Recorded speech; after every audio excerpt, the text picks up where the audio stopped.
Hjalmar Silasvuo is standing at the window of a farmhouse outside Oulu in the first week of September 1944, and the window is rattling in its frame because a wind is coming down from the north. He can see, if he turns his head to the right, the grey surface of the Gulf of Bothnia moving under the same wind, and the birch trees along the shore are already touched with the first pale yellow of an early Lapland autumn.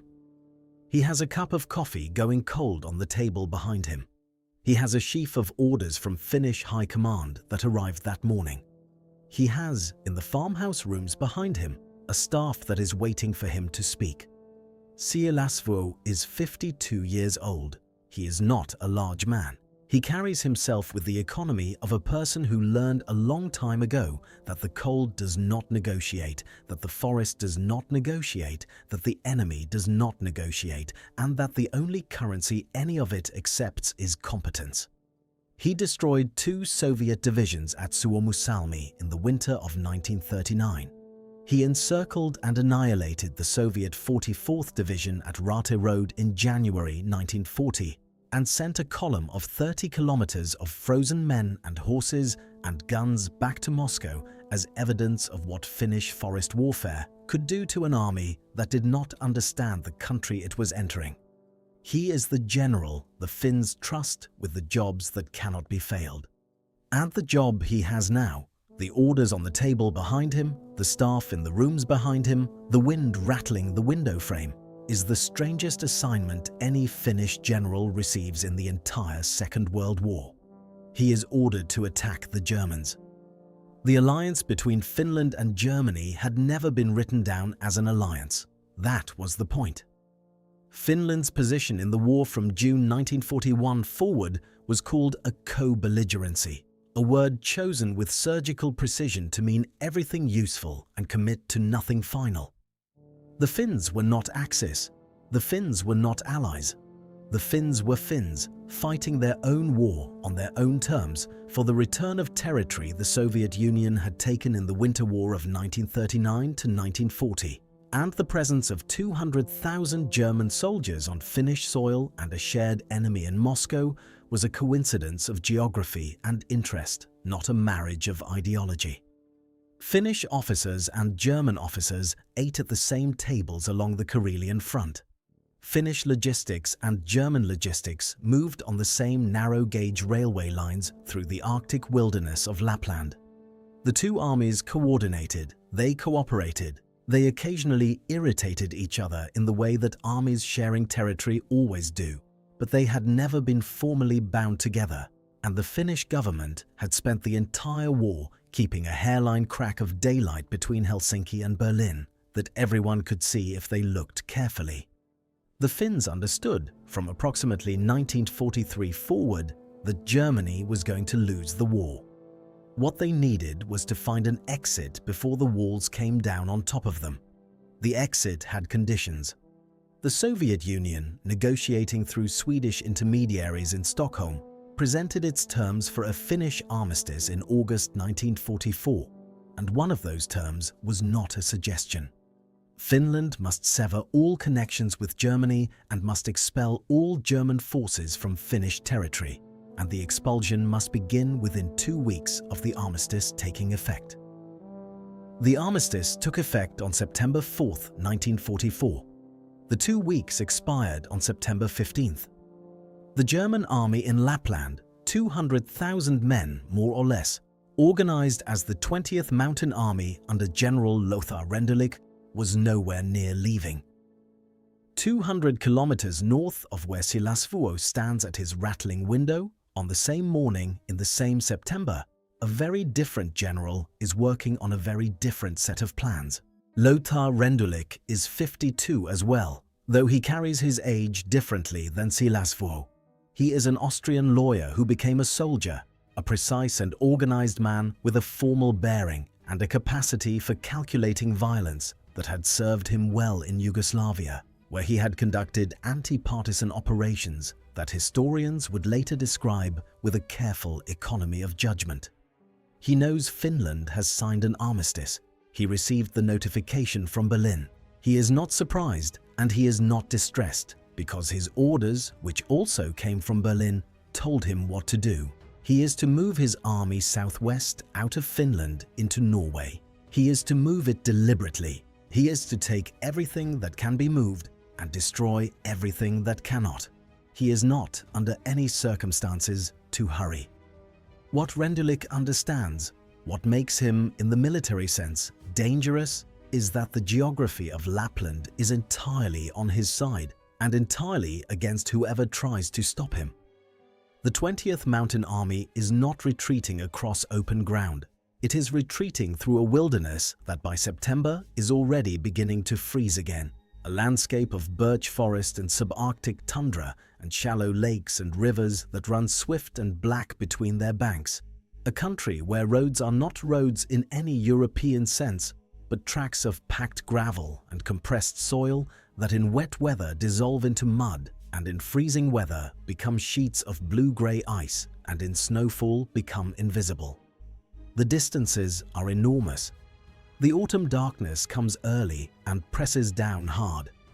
A German rearguard of a few hundred mountain troops with machine guns and mortars can hold a river crossing against a Finnish battalion for days, because the river crossing is the only way forward and the forest on either side is impassable, and when the Finnish battalion finally gets across, the rearguard is already gone, burning the next bridge, mining the next road, preparing the next position 8 kilometers north. The Lapland War, as it comes to be known, is not a war in the sense that the battles of the Eastern Front are wars. There are no armored clashes on open ground. There are no strategic bombing campaigns. There is no decisive engagement where one army destroys another. What there is, instead, is a pursuit, a brutal, freezing, logistically nightmarish pursuit through one of the most remote and inhospitable landscapes in Europe, by one army that needs to get its former ally out of its territory, fast enough to satisfy the Soviet Union watching from the east, and another army that needs to extract itself slowly enough to get its men and material through the narrow bottlenecks of the Arctic Highway and into the safety of Norway before winter closes the passes. And somewhere inside that pursuit, in the frozen darkness of the Lapland autumn, there is destruction on a scale that the world outside Scandinavia has largely forgotten. The story of how Finland and Germany came to be fighting each other in the Arctic Circle begins, as most Nordic war stories begin, with geography. Lapland is not a country, it is a concept. It is the part of the world above the Arctic Circle where the trees become sparse and the light becomes a memory in winter, and the distances between one human settlement and the next are measured in time rather than kilometers. Finnish Lapland in 1944 covers roughly 100,000 square kilometers, an area roughly the size of South Korea, and it has a permanent population of perhaps 90,000 people, most of whom live in the handful of towns along the rivers and the coastline, places with names that will recur throughout the campaign: Oulu, Kemi, Rovaniemi, Tornio, Ivalo, Petsamo. The German 20th Mountain Army arrived in Finland progressively from 1941 onward, using the country as a staging ground for operations against the Soviet port of Murmansk on the Kola Peninsula. The port through which Allied convoys to the Soviet Union arrived, and from which, in the German strategic imagination, the capacity to supply the Red Army could be choked off if a sufficiently determined effort could cut the railway connection to the south. That effort was made, and it failed comprehensively in the autumn of 1941, when Finnish and German mountain forces, advancing east along the Arctic Highway, ran into Soviet defenses that proved impossible to break with the forces available, and the Murmansk front settled into a stalemate that would not move significantly in either direction for the next 3 years. The 20th Mountain Army dug in. The men built what they needed to survive an Arctic winter, and then another and another. By 1944, some of these positions have been occupied continuously for 3 years, and they are not improvised shelters anymore, but permanent installations, bunkers of finished timber and reinforced concrete, supply depots, repair workshops, bakeries, hospitals. Rendulic is not retreating from a field position. He is abandoning an infrastructure. The Finnish High Command, specifically Marshal Carl Gustaf Emil Mannerheim, the 77-year-old former Tsarist cavalry officer who commands the Finnish armed forces with the authority of a man who has essentially been the Finnish national survival mechanism for 30 years, understands the situation with cold clarity. The armistice requires the Germans out. The Soviet Union will interpret delay as Finnish bad faith and will make the Finns pay for that bad faith in the peace terms. But Mannerheim also understands that Rendulic has 200,000 men and Finland has perhaps 60,000 soldiers available for operations in the north, and those Finnish soldiers are for the most part exhausted men who have been fighting for 3 years and are still digging themselves out of the positions they held against the Soviet offensive that battered the Karelian front apart in the summer of 1944. The offensive cost Finland between 40,000 and 60,000 casualties in 11 weeks. The army that Sielasvuo is going to lead north is not the same army that destroyed the Soviet divisions at Suomussalmi. It is older, it is tired, and it is asked to do something that has no clean military logic. To pressure without provoking, to advance without triggering a pitched battle that would be catastrophic for both sides, to escort its former ally toward the Norwegian border with enough visible aggression to satisfy Moscow and enough restraint to avoid the full weight of a German mountain army responding to what it might interpret as an attack. The 2 weeks allowed by the armistice terms expire without the Germans having moved in any serious way. There are negotiations, there are signals and counter-signals. The Finns send diplomatic messages to Rendulic's headquarters, suggesting routes and timetables. The Germans respond with courteous expressions of understanding and continue fortifying their positions. The Soviet Armistice Commission, operating from Helsinki, watches every delay with the suspicion that the Finns and the Germans have arranged things between them, and the Commission's reports go to Moscow, and Moscow's pressure on Helsinki increases with every passing day. On September 15, 1944, Mannerheim makes the decision that cannot be unmade. He orders Sielasvuo and the Finnish III Corps to attack. The opening move of the Lapland War is an amphibious landing, which is the last thing the Germans expect and the first thing the situation requires. The port of Tornio sits on the Swedish border at the mouth of the Tornio River, where it empties into the Gulf of Bothnia, and Tornio is behind the main German positions. It is a point of entry that bypasses the coastal defenses the Germans have prepared along the direct approach from Oulu, and puts Finnish troops immediately astride the single road that the 20th Mountain Army must use to move its equipment from central Lapland toward Norway. Finnish infantry embarked on civilian vessels in the port of Oulu on the night of September 14th, cross the grey water of the Gulf and land at Tornio before dawn on September 15th. By the standards of amphibious operations, Gallipoli, Dieppe, Anzio, this is a modest affair. 3 battalions, no significant naval support.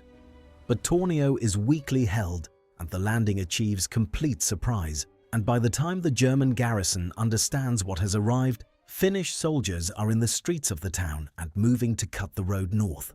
What follows over the next 4 days is the only serious pitched battle of the Lapland War. The Germans cannot allow Tornio to stay in Finnish hands, not because Tornio itself matters enormously. It is a small port town with perhaps 8,000 inhabitants, but because the road through Tornio is the only viable route for heavy equipment moving from the Finnish Arctic toward Norway, and if that road is cut and held, the equipment dies. Rendulic sends battle groups south to retake the town, and the Finns defend it with the ferocity of soldiers who know what they are fighting for, which is the same thing they have always been fighting for: the survival of their country. The battle for Tornio lasts 4 days. Finnish reinforcements land continuously through the port as the fighting goes on. German counterattacks push into the town and are pushed back. By September 19th, the Germans have suffered casualties they cannot replace from a town they need but cannot take, and Rendulic makes the rational calculation: the road through Tornio is lost. The heavy equipment will have to be destroyed or abandoned. The army will move what it can move by other routes and leave the rest behind.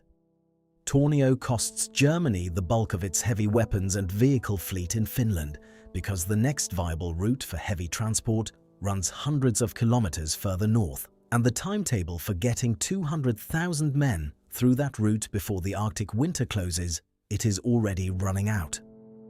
It is at this point, mid-September 1944, the battle for Tornio still burning, the Arctic highway beginning to fill with columns of German vehicles moving north, that the Lapland War becomes something other than a military campaign. It becomes a policy. Rendulic has received his orders from the OKW, the German High Command, and the orders are explicit. As the 20th Mountain Army withdraws through Finnish Lapland, it is to deny the pursuing Finns any usable infrastructure. Roads are to be mined and cratered. Bridges are to be blown. Communications installations are to be destroyed. Railway track is to be torn up or rendered unusable. And the towns, Rovaniemi, Ivalo, Sodankylä, every town of any size in Finnish Lapland, are to be burned. Not damaged. Burned. Systematic, deliberate, total destruction. The policy has a name in German military doctrine, Verbrannte Erde, scorched earth. What it means in practice can be understood by what happens to Rovaniemi. Rovaniemi is the administrative capital of Finnish Lapland. It sits at the confluence of the Uunasjoki and Kemijoki rivers above the Arctic Circle, and by Finnish standards it is a significant town, 12,000 inhabitants, a modern train station, substantial commercial buildings, government offices, schools, the infrastructure of a northern regional centre. The Germans have used it as a major logistics hub throughout the Lapland campaign. Their depots and workshops and headquarters facilities have made it, if anything, better supplied and more built up than it was before the war. In late September and early October 1944, the German units pulling through Rovaniemi begin the systematic work of destruction. Buildings are fired, building by building. The railway facilities are demolished. The bridges over the rivers are blown. German engineers, methodical and professional, work through the town with the efficiency they bring to all technical tasks, and when they are finished, Rovaniemi is 80 to 90% gone. Historians estimate that somewhere between 4,000 and 5,000 buildings across Finnish Lapland are destroyed during the German withdrawal, not in fighting, not as collateral damage, but deliberately, building by men with orders. The civilian population of Lapland, the 90,000 Finns who actually live in this wilderness, has been evacuating since September. Mannerheim had the foresight to order the evacuation of the civilian population of Finnish Lapland before the campaign began, partly because he anticipated exactly this kind of destruction, partly because a civilian population in the path of two armies in conflict is simply casualties waiting to happen. By some accounts, over 100,000 people make the journey south, civilians from the Arctic cities and the scattered farmsteads, and the Sami reindeer herders of the High Fell, moving by whatever transport is available, by boat down the rivers, by road to the Finnish coast, many of them leaving behind everything they own, arriving in the south of Finland with essentially nothing. They are refugees from a war their own government is fighting in their name, displaced by the retreat of a former ally through their own homes and villages. The houses they will return to, when they return, will in most cases not exist. The farms will be burned, the bridges will be down, the wells will in some places have been poisoned, the livestock will be gone, the land will be mined. Siilasvuo knows all of this is happening. His advance units move through the ruins of what had been towns and find German rearguards waiting in positions of devastating advantage. A machine gun nest in a bombed-out building at a river crossing, a mortar position on high ground covering the only road, an anti-tank gun covering the approach to a blown bridge where the Finnish engineers will have to work in the open under fire. The Finnish advance is measured not in kilometers per day, but in casualties per kilometer. Every river crossing is a problem. The Kemijoki, the Uunasjoki, the Tornionjoki, the Monionjoki. These rivers run swift and cold in the autumn, and the bridges over them are gone, blown with German precision, and fording them means casualties, and the boats needed for crossing are not always available. And the cold, already settling toward winter in the first weeks of October, makes extended water operations lethal. Finnish engineers work continuously under fire-building pontoon bridges and improvised crossings, and the rearguards covering the approaches make them pay for every meter of bridge. The pursuit settles into a grinding rhythm. German rearguards, mountain troops, many of them veterans of 3 years in the Arctic, men who know this country as well as any soldiers who have ever fought in it. Select their positions with expertise and hold them long enough to let the main body move north, and then disengage with practiced efficiency and move to the next position. The Finns push as hard as they can without getting decisively engaged, because decisive engagement is what Mannerheim has told them to avoid. A Finnish unit surrounded or destroyed by a German counterattack would be a political catastrophe as well as a military one, and the pressure from Moscow means there is no room for setbacks. The pursuit is more art than science, and the art is the art of pressure without commitment, of advancing fast enough to satisfy the Soviet Armistice Commission watching from Helsinki, and slow enough not to trigger the full military response that 200,000 German mountain troops are theoretically capable of delivering. The German scorched earth policy creates problems for the pursuit that go beyond the physical destruction of infrastructure. When the roads are cratered and the bridges are down and the buildings are burned, the supply lines for the Finnish advance become engineering problems as much as logistical ones.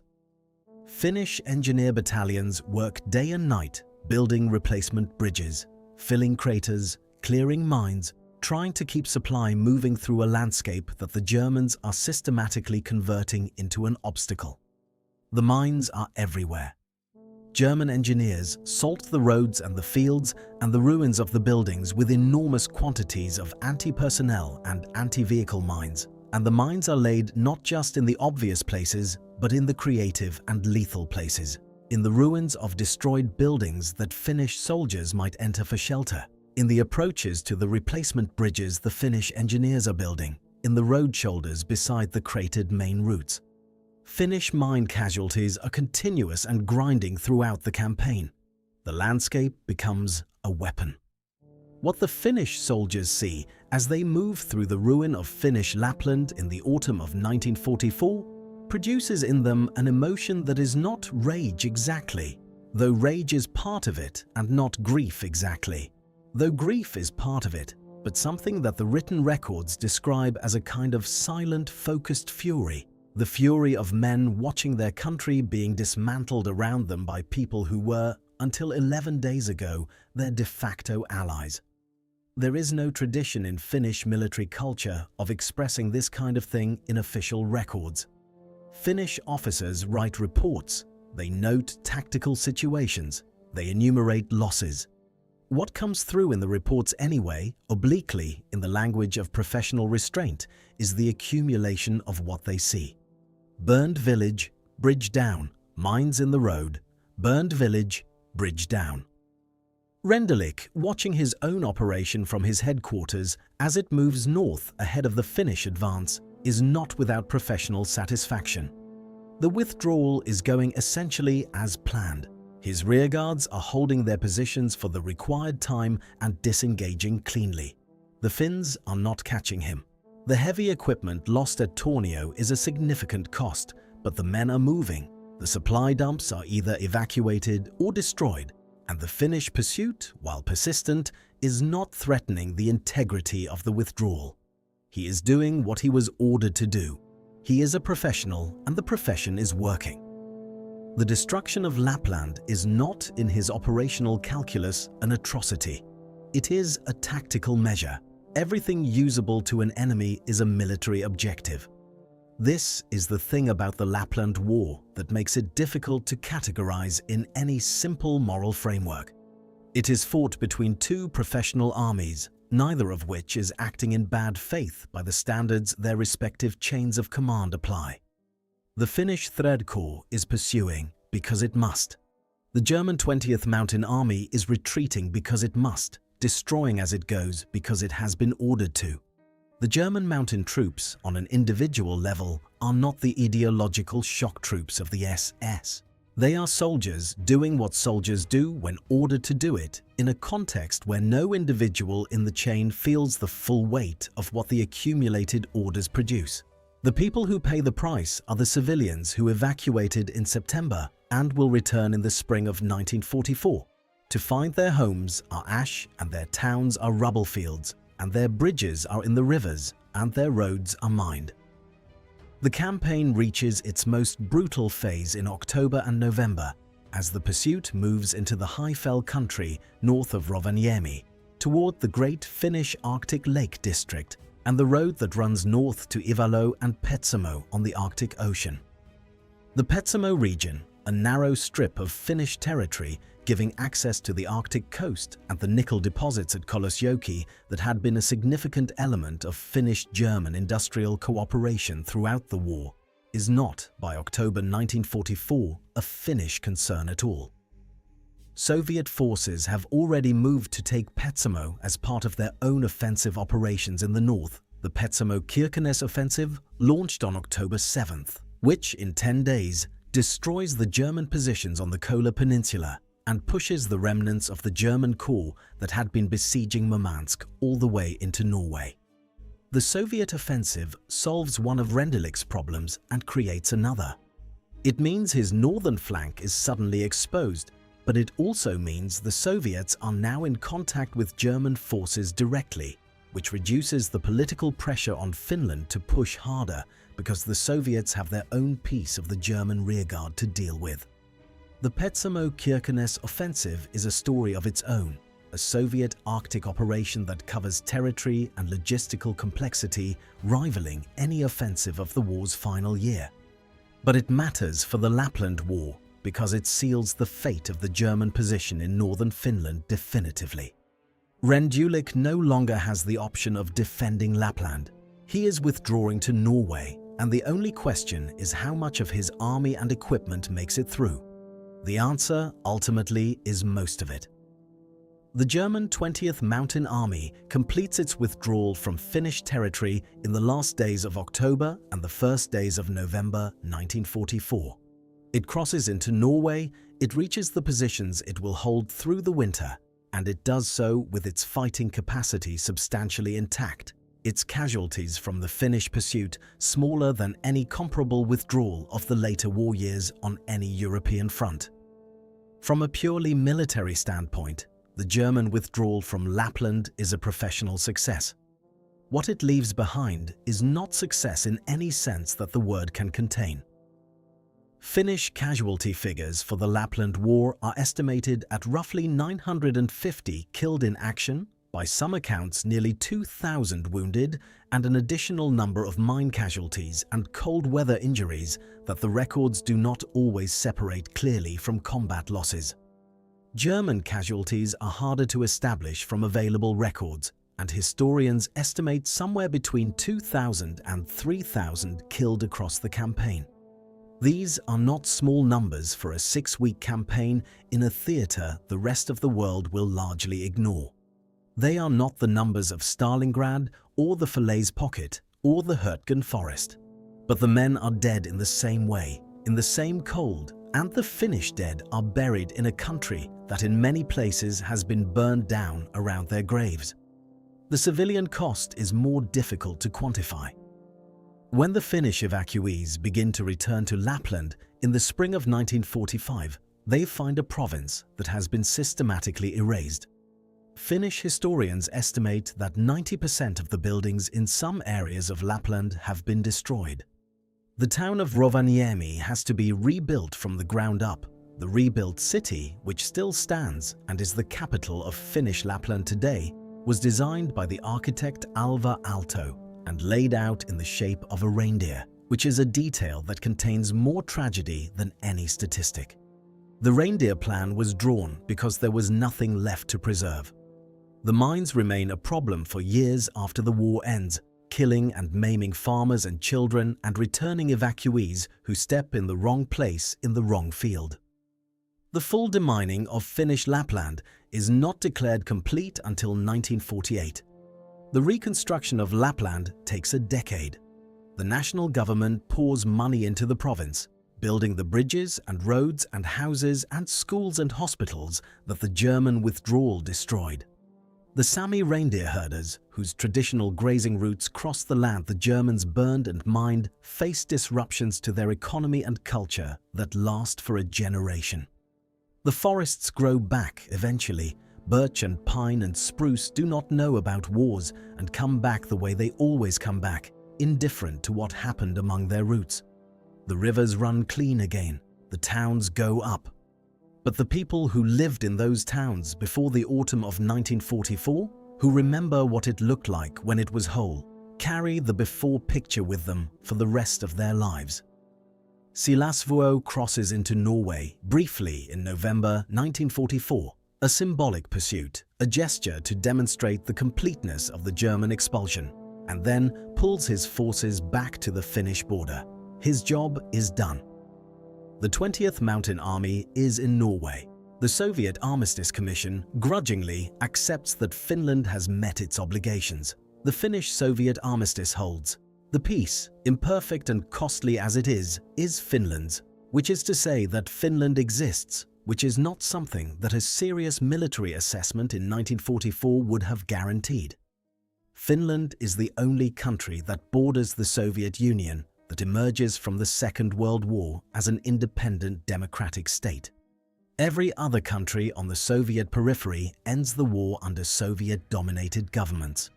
Finland does not, and the Lapland War, the willingness to fight the Germans, the strategic calculation that Mannerheim made and executed with ruthless competence, is a significant part of why. Rendulic spends the last months of the war commanding German forces in Hungary, then Army Group South, then Army Group Austria, always retreating, always covering. He is captured by American forces in May 1945 and tried at Nuremberg in the High Command trial for the destruction of Lapland and for atrocities in Yugoslavia. He is convicted and sentenced to 20 years, reduced on appeal to 10, and released in 1951. He lives until 1971. He writes his memoirs. He describes the scorched earth policy in Lapland as a military necessity. He is not, by the standards of what is called military necessity by 1944, entirely wrong, which is itself a statement about the war. The Lapland War ends without a commemoration that the outside world notices. There is no equivalent of the Nuremberg film of the camps, no iconic photograph, no battle name that enters the common cultural vocabulary of the Second World War. The people of Lapland know what happened. The Finnish government knows what happened. The soldiers who were there know. But the conflict sits in the gap between things that are remembered. It is too late in the war to carry the strategic weight of the Norwegian campaign, too remote and too small to compete with the Eastern Front or the Western Offensive or the Pacific. Too ambiguous morally to fit the clean narratives of heroism versus evil that the war's major campaigns offer. What remains, if you know where to look, is the evidence in the landscape itself. The Lapland town of Rovaniemi has no old buildings. Every structure visible today dates from after 1945. The Aalto-designed city centre, the modern bridges over the rivers, the rebuilt infrastructure of a provincial capital assembled from nothing in the years after a war. The absence of history in the architecture is itself a kind of history. The mines that were found in the fields and forests and roadsides of Finnish Lapland between 1945 and 1948 are catalogued in Finnish military records. The evacuation routes that the civilians took south in September 1944 are remembered by the families who walked them.